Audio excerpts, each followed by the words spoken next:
여러분, 노인대국의 쇼크가 터진다. 그래서 일본의 노령화 지수를 넘어선다. 야, 이것은 여러분 굉장히 충격적인 사실입니다. 그 어느 때보다 이것은요 경제에 치명타를 가할 수도 있습니다. 앞으로 우리 경제가 더 건강하게 돼야 되는데 이게 그런 것이 아니라 노쇠화가 될 가능성이 굉장히 높아졌다는 이야기니까요. 그러면 얼마나 높아지는데 그러느냐. 여러분 2030년이 되면요 한일 노령화 지수가 역전이 되는데 그 역전 포인트가 7.8이 7.8. 7.8이라는 것은 결코 낮은 숫자가 아닙니다. 여러분 보시다시피 2030년에 우리는 301.6을 기록하고요. 일본은 293.8을 기록합니다. 안 그래도 지금 이 고령화 때문에 굉장히 문제다 이렇게 이야기하잖아요. 그런데 2030년이 되면 일본을 넘어선다고 하니 이 고령화 문제는 결국 사회 문제로 더 커질 수밖에 없겠다 이 생각이 진짜 듭니다.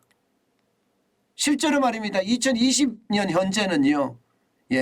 우리는 129.3이고요. 일본은 248.3이에요.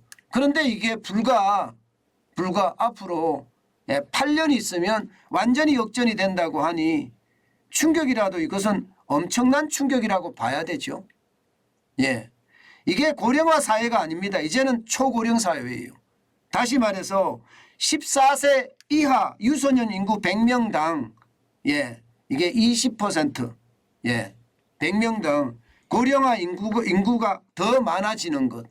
이게 바로 100명당 301.6이니까 3배가 늘어납니다. 유소년 14세 이하 어린이들이 이제 그들이 성인이 됐을 때는 적어도 말입니다. 3명의 어떤 어르신을 모셔야 되는 그런 상태가 된다는 뜻입니다. 진짜 심각하죠.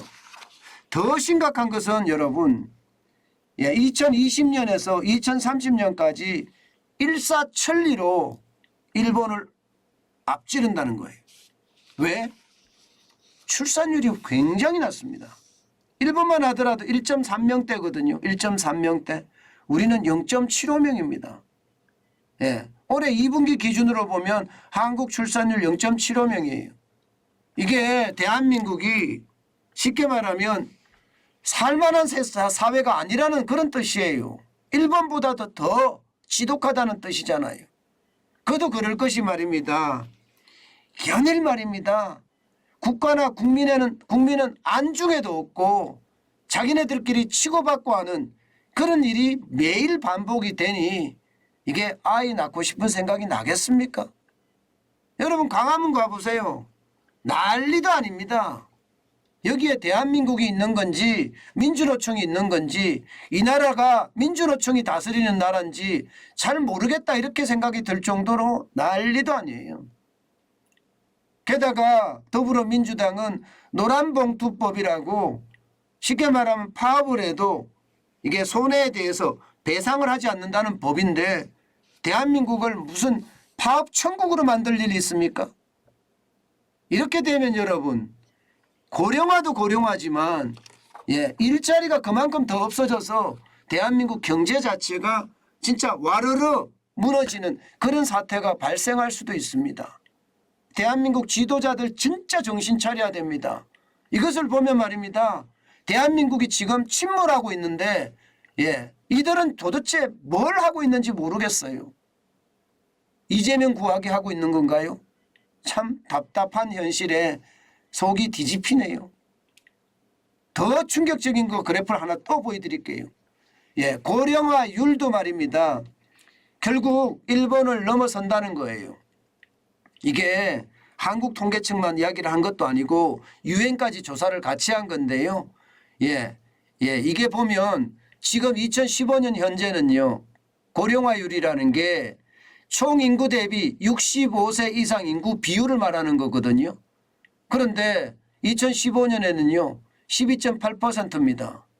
그런데 2044년이 되면 36.7%가 돼서 일본의 36.5%를 넘어서 버립니다. 그리고 2050년이 되면 40.1%가 돼요. 일본하고 더 격차를 벌립니다. 37.5%가 일본인데 더 격차를 벌이게 된다는 거예요.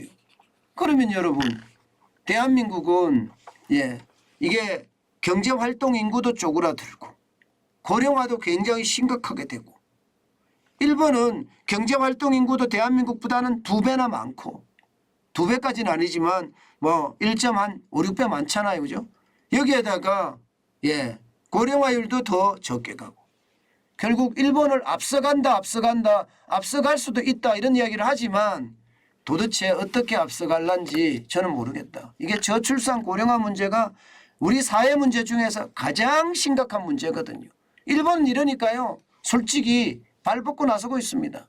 어떻게 하든 이 고령화 저출산 문제를 해결해야 되겠다. 일본 보세요. 고령자 건강수명 늘리는 정책을 추진하고요. 쉽게 말하면 정년 연장한다는 이야기겠죠. 여기에다가 이 고령자들에 대한 어떤 지원책들이 굉장히 많아요. 고령자 중에 고소득자에 대해서는 의료보험을 더 인상한다든가 정년도 65세에서 70세로 상향 조정한다고 그래요. 연금 납입 기간도 더 늘리는 방안. 그러니까 일본은요 굉장히 빠른 속도로 하거든요. 우리도 연금 개혁한다 하지만 여러분 국회가 잠자고 있어요. 국회는요 이재명 구하기 방탄 국회가 열리고 있어서 도대체 저출산이나 고령화 대책에는 아무 손도 못 대고 있습니다. 결국 말입니다. 우리 스스로 우리 발등을 찍고 있는 게 지금 현실이라는 겁니다. 이렇게 말입니다. 우리 스스로 우리가 발등을 찍고 있잖아요. 그러면 언젠가는요 우리 스스로 후회할 날이 올 거예요. 이게 노인대국이 오는 거 저는 반드시 쇼크라고만 생각하지는 않아요. 왜냐 일자리가 만들어지고 일할 수 있는 사람은 일을 더하고 일본처럼 정년도 연장을 해서 많은 사람들에게 일할 수 있는 기회도 주고 이렇다면 저는 이게 꼭 나쁘다고 생각은 안 합니다. 어차피 고령화는 어쩔 수 없는 현실이니까 말입니다. 그러면 거기에 맞는 정책 추진이 뒷받침되고 거기에 맞는 연금개혁이 뒷받침이 돼야지 대한민국의 미래가 보장되는 것이 아닐까요? 그런데 도대체 이게 미래가 보장되려면 어떻게 해야 될까? 참 한심하기 짝이 없다. 저는 그런 생각 참 많이 합니다. 여러분 대한민국이 침몰하게 우리가 지금 놔두고 있다는 거 그리고 우리는 침몰을 보고 있다는 거 그러면서 손을 쓰지 않는다는 거 이것은요 우리 세대가 책임을 방기하는 겁니다. 참 우리 세대가 이거 자칫 잘못하면 역사적 죄인이 될 수도 있다는 것 저는 그런 생각까지 합니다. 제가 이렇게까지 이야기하는 데는요 그만큼 국가 지도자들이 발빠르게 움직여야 된다는 그런 의미입니다.